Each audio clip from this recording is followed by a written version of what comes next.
Hi, ready to learn how to make some chocolate covered peanut butter balls? These make a fantastic treat for anybody throughout the holiday season, and it's very easy.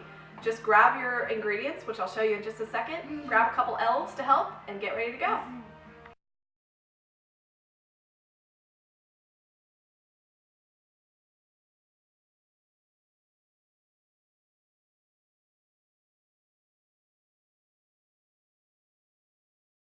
So it's a super easy recipe to remember, and there's no baking involved, which is the best part.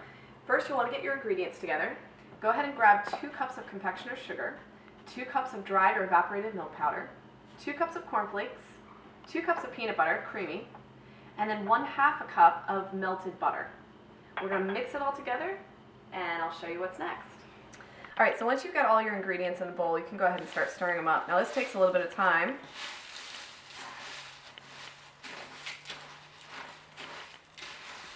Usually I'll give it a few stirs, start adding in the butter.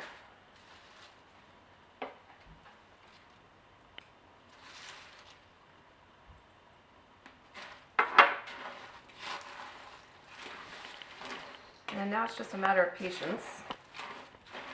So you can get this all stirred up and ready to start forming these peanut butter balls. The other thing to keep in mind is that once we get these peanut butter balls going, we want to usually either refrigerate them or let them sit for a little while.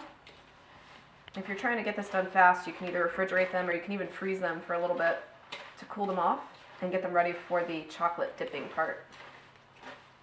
Alright, so now that we've got it all mixed up, we're ready to start rolling our peanut butter balls.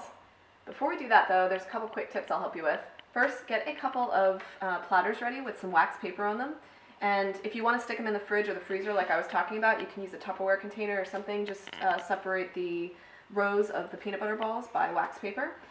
The other thing that you'll want to do is obviously take off any rings you have on, and also if you wet your hands a little bit with some water, it'll help it from getting all sticky icky on your hands. So with that, let's go ahead and get them started. Alright, so you're going to want to grab just a little bit here. And this will make about 50 servings, depending on the size. I usually like to vary the size a little bit because some people, these are really rich once you get them all finished. So some people like just kind of a little bite, and some people really like to indulge. So we've got our peanut butter balls all rolled out. We're going to let them sit for a little while. I'll probably stick them in the fridge to get them hard, and then we will be ready to start rolling them in some chocolate. Alright, so now that our peanut butter balls are pretty hard, they've been sitting in the fridge or the freezer for a little while, so we're ready to roll them in the chocolate. But before we do that, we need to melt the chocolate. I've got semi-sweet chocolate chips here, and we're going to double boil them so that it doesn't burn the chocolate. So go ahead and put some water into your bigger pot. Make sure it's boiling. Even before it starts to boil, you can put your smaller pot in there. And I filled it up with maybe, I don't know, 1.5 cups of chocolate chips. So we're going to let that sit in there and let those chocolate chips melt. We'll start to stir it in maybe 2 or 3 minutes. And then in a minute, we'll be back to it. It's been about 4 or 5 minutes, and it takes a little bit of patience to kind of whip this up. You can see that the chocolate is pretty well melted. So now what we'll do is we'll grab a couple of either chopsticks, or actually I really like to use fondue forks when I dip these. Alright, so we'll take one of our peanut butter balls, and I've got 2 fondue forks that I like to use.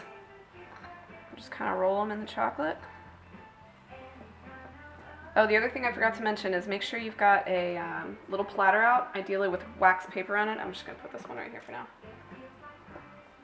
Yum!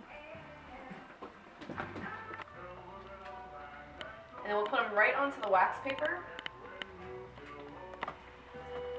And we'll let them sit out at room temperature. Now while they're sitting out, right after you've rolled them, while the chocolate is still wet, you can take this great opportunity to throw some sprinkles on there. Make it stick, maybe even some coconut. The other thing you can do if you want to get really intense is you can let this harden, and then you can do a double roll in maybe some white chocolate. So you've got 2 sets of chocolate rolled around the peanut butter. So come on back in a few minutes and we'll show you what it looks like when we've got a whole group done.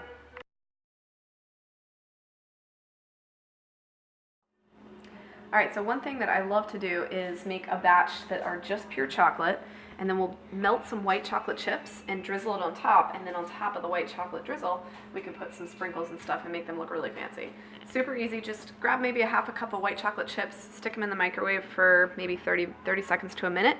We'll stir it up, we'll get it nice and creamy, and then we'll drizzle it on top. So now that we've got our white chocolate chips melted, I add a little bit of cream or half and half in here to make it extra creamy. We'll just take a chopstick or something kind of easy to work with, maybe even a knife would work, and just kind of drizzle it over them. Now this hardens really quickly, so if you want to spread anything on top of it, now's the time to do it. I know it sounds kind of crazy to do salt, but actually it works out really well because the salty and sweet kind of mix with one another and make it a great treat. So here we are, about 4 or 5 hours later. We've got 4 batches of these wonderful peanut butter balls. Some have coconut, some have white chocolate, some have sprinkles. Some people prefer to eat these at room temperature, and others prefer them frozen or refrigerated. So feel free to do it however you like and try them a couple different ways and enjoy.